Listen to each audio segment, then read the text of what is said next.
Welcome one and all to the Bothy Storytelling Podcast, a home for stories. My name is Calum Lykan and I'm going to be your host through this journey. The Bothy Podcast is all about stories. That is the main theme. The idea behind this is simply to give storytelling to a broader audience. I'm not just going to focus on stories. I want to focus on storytellers. I want to focus on business practices, maybe do some workshops through the podcast as well. So it's not going to be about me. It's going to be about the broader spectrum of storytelling. So, for example, our second episode is going to have the wonderful Christine Perimonte, and she's going to be talking about storytelling and some of her passions. We may then move on to a workshop, or we may move on to a live storytelling performance. It's going to be varied, but the idea is to give you so many ideas of storytelling and show you that it's not just somebody sitting in a room reading a book to a bunch of children. Now, the reason behind this podcast is simply the fact that it needs to be done in my mind. Storytelling is one of the most amazing crafts out there, but it is so underrated and so misunderstood. But storytelling is so much more. It's about the fringes, it's about performances, it's about education, it's about corporations. Everyone has a story to tell, and this podcast is about that.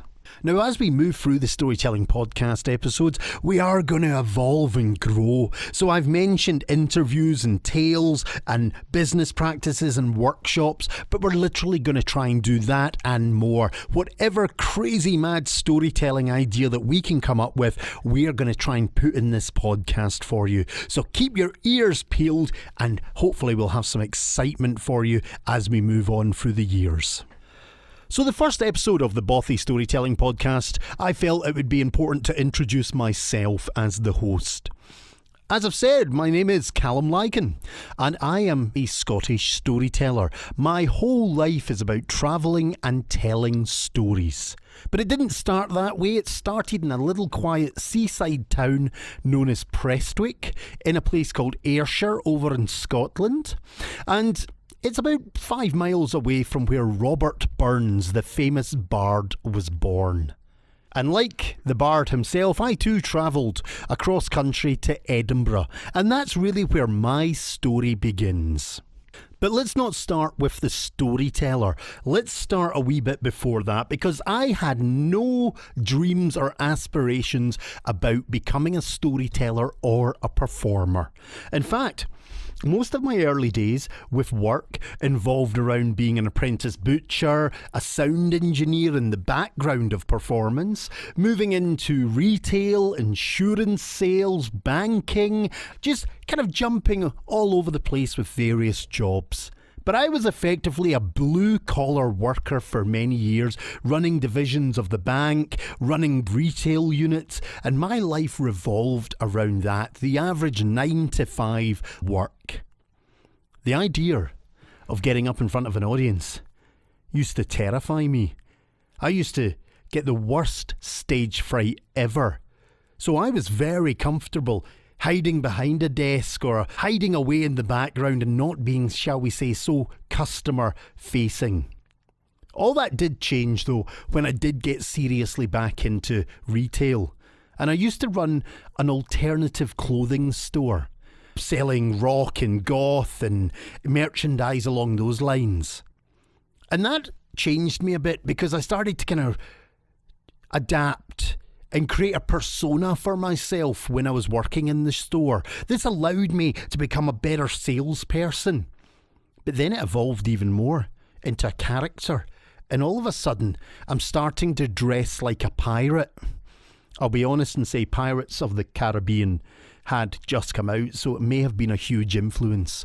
But there I am now, dressing as a pirate, selling clothing, walking around the streets of Edinburgh in this full regalia.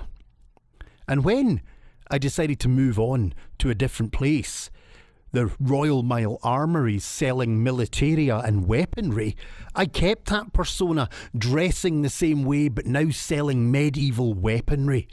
All of a sudden, I was in the public eye. I was almost performing every day while selling these weapons. which was amazing because the idea of performing was terrifying to me. I remember from my early childhood, high school, doing a presentation about B-52 bombers. I remember it was the time Memphis Belle was out, showing my age now, people. And I remember I thought, B-52 bombers, amazing, I'm going to do a talk in this. I loved the movie, I read up on it, and then I got up in front of my classmates. It was one of the regular things we had to do, and oh my goodness, I froze.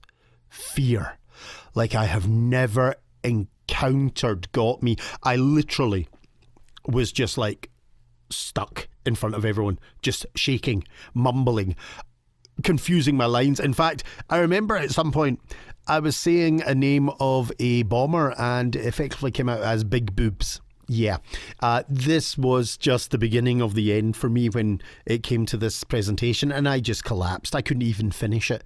That was my first memory of even attempting to get up in front of an audience. It then progresses many, many years later. I remember one of my exes asked me to do something at one of her events. She was working in this Iron Age farm. It was amazing. And I told her I can't get up in front of people, but she was desperate. And of course I wasn't going to let her down. The advantage was it was a dark Iron Age roundhouse. I was to wear a big cloak to hide myself. And all I had to do was read three riddles. Easy, absolutely easy. You know, anybody with any sense would have known how to do this. Of course, me being me, I didn't start rehearsing the riddles until about an hour before the performance.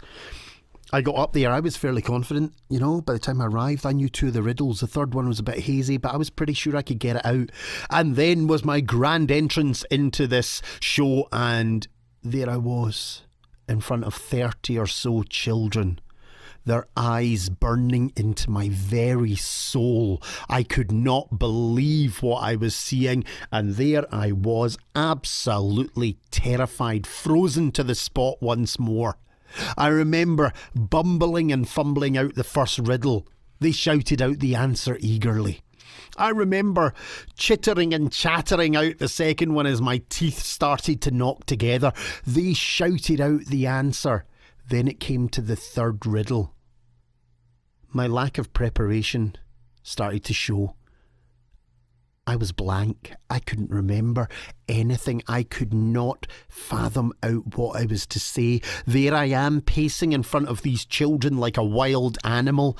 Probably helped the effect of this evil Dark Lord presentation I was supposed to be giving, but there I was, head bent down, pacing. They're probably thinking it's fantastic, and inside I am terrified, trying desperately to find this riddle in my head. And it wouldn't come. And to my shame, ladies and gentlemen, I eventually had to pull out the cue card and read it to them. It kind of felt like I'd ruined the show. Apparently I didn't, but in my head, that was it. Never again was I getting in front of any audience. 2 or 3 years later, I'm working as a manager in the Royal Mile.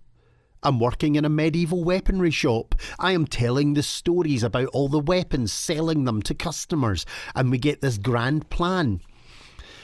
Well, the grand plan was we were going to put on a clan show. And I was to present it to everyone, the weapons, the history. We were going to have a couple other guys talk about various things. But I was basically the figurehead, because apparently I could talk to people. I was terrified. I learned the scripts. I had learned from my mistake and rehearsed. The day of the rehearsal, though, I'm terrified. I'm frozen. And it took my good friend, who was the regional manager at the time, I'm not ashamed to admit, about 3 or 4 pints were placed down my throat to remove the stage fright before I could even get up on stage. But oddly enough, that tiny little moment of actually getting up there, a wee bit older, a wee bit wiser maybe, I use that last term very loosely, it changed something in me. I realised that I could actually get up and speak to people, and all of a sudden I thought, I need more. I need to start getting out there, and I thought maybe I should do walking tours. I'd had a friend who'd offered and asked if I wouldn't mind, if I would be interested in doing some walking tours from time to time. They obviously saw something in me I didn't. And eventually I accepted and I trained and I started work as a walking tour guide, and I loved it. It was amazing. There I was telling these ancient, beautiful, gruesome and grisly tales of Aldorike, Edinburgh. It was an amazing time. But then I started to realise how much I loved telling these stories, and I wanted more.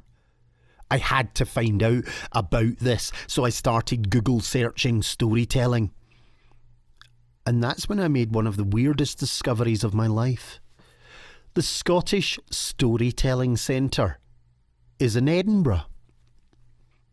I had been living in Edinburgh now for roughly about 10 or so years. Never heard of the Scottish Storytelling Centre. In fact, what was even more embarrassing about this was it's halfway down the Royal Mile, probably about a 15-minute walk, if even, from where I was currently working. So here is the home of Scottish storytelling right on my doorstep. So I went and visited, and I found a beautiful building with a library. I found a beautiful building with bookshops, a cafe, an excellent courtyard for performing, a beautiful theatre downstairs, workshop rooms, offices. It was a purpose-built unit for storytelling. And I started to inquire, and they did workshops, starting with stories, beginning storytelling workshops, and I went along to them and soaked it all up. I worked hard, I learned stories, and I remember my first attempt at telling a story. I remember the first ever time I did it. It was at Cafe Voices, and I went in having read a book by Bob Pegg. And I remember learning 2 of his stories and not too sure which one to tell. And I went in, and there was Donald Smith, the director of the centre, a wonderful, bombastic man who came up and basically spoke to me, and he was like, "Calum, you're here. Are you going to give it a go tonight?" And I was like, yes. I had been to many events and refused to tell.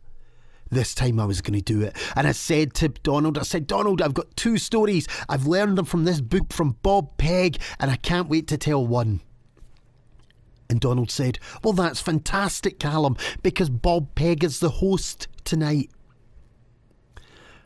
I want you to imagine the absolute fear I felt at that moment. Here I was, going to an event to tell a story from the book of the man who had just published a book, who is now hosting that night. I am freaking out. I can't believe this. How am I going to do this? I said to Donald, "But I can't tell one of his stories. That must be bad etiquette." And Donald, being Donald, said, "Why don't we ask him?" And he shouted over this gentleman who happened to be Bob Pegg. And I was introduced to Bob. And Bob was the most wonderful man I'd met at the time. He was so happy at the idea of me telling one of his stories back to him. He checked which ones I was talking about. None of them were on his idea or his set list. And he was delighted. And then I sat in the audience, terrified, not sure if I could do this, until I heard my name called. And I got up and I paced. And I shook. I remember my hands shaking. I remember my mouth shaking. And I started to tell the story. And I got lost in the story. But all the way through, I couldn't help feeling this little bit in my head, this fear, this nervousness. But eventually I was through the story, and everyone was clapping and thanking me for the tale. And I sat down. It was terrifying, but I'd done it. And after, Bob must have enjoyed it enough to have signed the copy of his book that I'd bought, which was a beautiful thing, because that was a nice kind of testament to, hey, maybe I can do this. And that was the first time I started my storytelling journey properly. Later on, I joined the apprenticeship scheme through the centre and worked my way up through that, hustling and getting gigs and telling stories until I was accepted onto the directory. And that was it. I was classed as a professional storyteller, a bearer of tradition. Somebody that the Storytelling Centre could put out into the world with confidence that I was doing justice and honour to the stories. And that is just the beginning of my tale. Because after that, There's travel, excitement, there's danger, there's dragons. There's a lot of stories in there. However, I think the best way to sum up my story would be with a story. And here's a wee tale that I did actually adapt for myself for an event. And I'm actually doing an event later this month in Calgary for Tales Alberta. It's their tell-around. I'm hosting it on the 10th of January. And originally I was supposed to be doing the Valentine's Day one with the title, For the Love of Story. However, one of the tellers had a conflict of dates and they asked if I could swap. The title they had chosen for the January tell-around was It's All About Me. Hence the title of this show I decided also to call It's All About Me.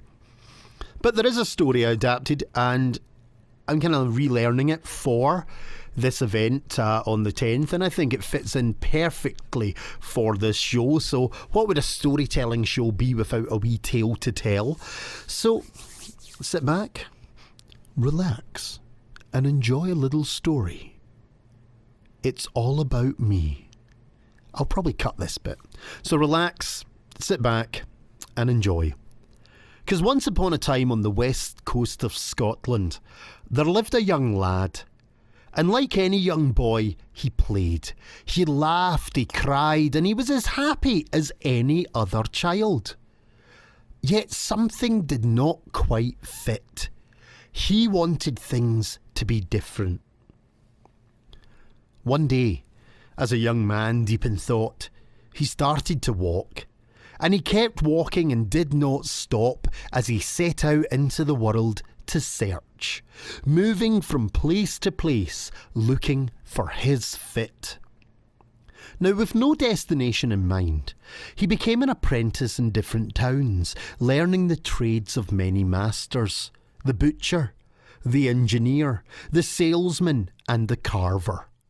He followed many paths and many people, discovering opportunities, inspiration, and excitement. And as he walked, he learned, he laughed, and met great love. But still, he always searched. One evening, he came across a man sitting by a fire. He was surrounded by people listening to his words, enraptured by his voice and tales. The man sat telling stories of his life and his world, and at every word it seemed that the flames leapt and danced. The young man watched for a while, looking at the flickering shadows on the faces of those that listened, marvelling at this man's abilities to captivate them with mere words. Then he started to listen. The magic within the man's voice filled him. His world drifted away as he entered places of wonder, myth, magic, and mysteries. Waking from his reverie, as night turned to dawn, he discovered he was left alone. The words had been spoken, the audience had melted away, and the fire embers fading. The old man watched him wake and started to speak. The paths that you have taken brought you here. At every end is a new beginning, a new journey to take. Stories are your heart. These are your passion. Hear mine and learn to tell. Give them life in your breath. Take this gift and let all hear. It was then that the young man knew he had found what he'd been looking for. And from that day, the boy who had become a man found his home in the world as the tales flowed freely. Now, thinking back on his search, he realised that all he had met along the way, the people, the places, the twists and turns that life had given him, were all gifts. Gifts that brought him to exactly where he needed to be, to find the place that filled his heart with inspiration and love. The gift of the stories. And that's a wee story I adapted for myself. Kind of felt that it explained my story journey quite well. It gave my history and my life, and I love that wee tale. And I've not really told it publicly that many times, so I'm glad that the first episode of this podcast, I actually maybe get to tell this story to yourselves. And I hope you do enjoy it, for there will be many more to come. And keeping with all things stories, here's a little recommendation for one of my favourite books. Thought I'd bring you today a little review of a gift I received at Christmas. One of my favourite books was given to me, and I haven't had it, or should I say I haven't had a copy of it for many, many years, but I was actually given it over Christmas, and I was given a really special one, and it's the 30th anniversary edition of The Princess Bride. You know, S. Morgenstern's classic tale of true love and high adventure, as he himself proclaimed. Obviously, it's the abridged version by William Goldman, but it is a classic book, and it's one that I fell in love with the first time I read it, just a simple paperback. Now, the version that I was given is fantastic. The cover is designed to look like an old book. You know, it's done as a kind of fake brown leather book with beautiful gold lettering and design work all over it. But that's not what makes this book exceptional. The story itself is beautiful, about Wesley and Buttercup and Fezzik the Giant and Inigo Montoya. Who can forget him? But this particular collection has a couple of forewords by William Goldman, but all the way through it has beautiful illustrations, beautiful drawings of all the characters, and at the end you're even treated to a little bit of the next piece, Buttercup's Baby. So this is definitely a book I'd highly recommend. I would hope that most of you have read The Princess Bride. If you haven't read it, you may have seen the movie, which is an absolute classic as well. But do get out and get yourselves a copy of this book. It is charming, it's delightful, it's just a great little read, and it's so easy to read. Every so often there's a wee comment by the author, and that just adds to the kind of feel of this story. But head out and pick it up. I believe you can pick it up in Chapters in Canada, probably Waterstones in the UK, and I'll be brutally honest and say no idea in America. I've never bought a book while I've visited America to my knowledge. So head out, pick up a copy and just sit by the fire, make yourself a cup of tea, let's go all traditional on this one, and sit and read The Princess Bride. A truly exceptional and wonderful book to read. And as we come close to the end of the show, let's have a look and see what storytelling events are happening in Calgary this month. It's getting late on in the month, but it's still worth pointing out there's a couple of really interesting events happening. One is Naked Girls Reading. Pretty much says what it does on the tin, but it's worth heading along if you're interested in literature. This month's theme is erotica.